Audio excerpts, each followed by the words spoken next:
Hi guys, welcome back to my blog. ಇವತ್ತು ತುಂಬ ದಿವಸದಿಂದ ಹೇಳಬೇಕು ಅಂದ್ಕೊಂಡಿದ್ದೆ. ಇದನ್ನು ಬ್ಲಾಗ್ ಅಪ್ಲೋಡ್ ಮಾಡಿರಲಿಲ್ಲ ನಾನು, ತುಂಬ ಹಿಂದಿನ ದಿವಸದಿದ್ದು. ದೀಪ ಏನಾಗಿತ್ತು ಅಂದರೆ ಸ್ವಲ್ಪ ಎಣ್ಣೆ ಎಲ್ಲ ಅದು ಈಚೆ ಬರ್ತಾ ಇತ್ತು. ಪ್ಲೇಟ್ ಇಟ್ಟು ಇಡಬೇಕಿತ್ತು, ಅಂದರೆ ತುಂಬಾ ಎಣ್ಣೆ ಬರ್ತಾ ಇತ್ತು ಅದರಲ್ಲಿ ಜಿನಿಕೊಂಡು. ಇವು ತುಂಬ ಕ್ಯೂಟಾಗಿದ್ದು, ಹಂಗಾಗಿ ನಾನು ತೊಗೊಂಡಿದ್ದೆ ಈ ದೀಪನ. ಸುಮಾರು ವರ್ಷ ಆಯಿತು ಈ ದೀಪ ತೊಗೊಂಡು. ಇನ್ನೂ ಒಂದಿದೆ, 2 ಹಚ್ಚೋ ದೀಪ, ಒಂದಲ್ಲ, ಅದು ಎತ್ತಿಟ್ಟಿದ್ದೀನಿ ಮೇಲೆ. ಇದಿಲ್ಲೇ ಇಟ್ಟಿದ್ದೆ, ನೋಡೋಣ ಬನ್ನಿ. ಅದು ನಾನು ನೀರು ಹಾಕ್ತಾಯಿದ್ದೀನಿ, ಎಣ್ಣೆ ಹಾಕ್ತಾಯಿಲ್ಲ. ಅದು ನೀರೆಲ್ಲ ಜಿನಿಕೊಂಡು ಬರುತ್ತೆ. ಕೆಲವೊಂದು ಸತಿ ನಾವು ದೀಪ ತೊಗೊಬೇಕಾರೆ ಥ್ರೆಡ್ಡು ಈ ಕೆಳಗಡೆ ಇರುತ್ತವಲ್ಲ, ಆ ಥ್ರೆಡ್ ಆಗಲಿ ಮತ್ತು ಅದು ಬತ್ತಿ ಹಾಕ್ತೀವಲ್ವ, ಅದು ಅಷ್ಟೇನೆ. ಏನಾದರೂ ಲೂಸು ಅಥವಾ ಕಟ್ಟಾಗಿದ್ರೂ ಕೂಡ ಅದು ಎಣ್ಣೆ ಜಿನುಗ್ತಾ ಇರುತ್ತೆ, ನಮಗೆ ಗೊತ್ತಾಗಲ್ಲ, ತೊಗೊಂಬಿಟ್ಟಿರ್ತೀವಿ ಅಷ್ಟೇನೆ.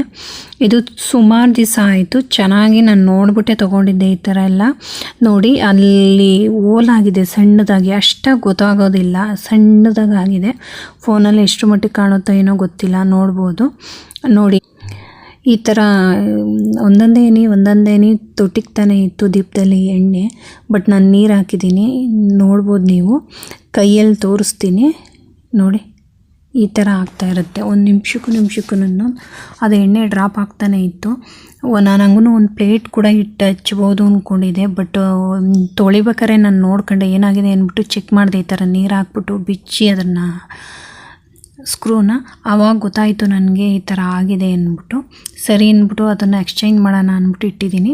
ಅಂದರೆ ಅದು ಹಾಕ್ಬಿಟ್ಟು ಬೇರೆ ತೊಗೊಳೋದು ಅಷ್ಟೇ. ಎಕ್ಸ್ಚೇಂಜ್ ಅಂದರೆ ಸುಮಾರು ಒಂದು 5-6 ವರ್ಷದ ಮೇಲಾಗಿದೆ. ಈಗ ಎಕ್ಸ್ಚೇಂಜ್ ಆಗಲ್ಲ ಅದು. ಬಟ್ಟೆ ಕೂಡ ಮಡಚಿಡ್ಬೇಕು.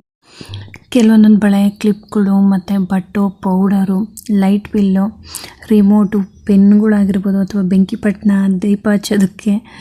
ಮತ್ತು ನೋಡಿ, ಈ ಥರ ಬುಕ್ಸ್ಗಳು, ಕೆಲವೊಂದೊಂದು ಬುಕ್ಸು, ಕೆಲವೊಂದೊಂದು ಆಕ್ಸಸರೀಸ್ ತೊಗೊಳಕ್ಕೆ ಹೋದಾಗ ಅದು ಮಧ್ಯದಲ್ಲಿರೋ ತೊಗೊಳಕ್ಕೆ ಹೋಗೋದು, ಕೆಳಗಡೆ ಇರೋವು ಮಾಮೂಲಿ ಮತ್ತು ಮೇಲ್ಗಡೆ ಇರೋ ಜರುಗ್ತವೆ. ಈ ಥರ ಆಗ್ತಾ ಇರುತ್ತೆ. ಅದನ್ನು ಕಂಪ್ಲೀಟಾಗಿ ಇವತ್ತು ತೆಗೆದುಬಿಟ್ಟಿದ್ದೀನಿ ನಾನು.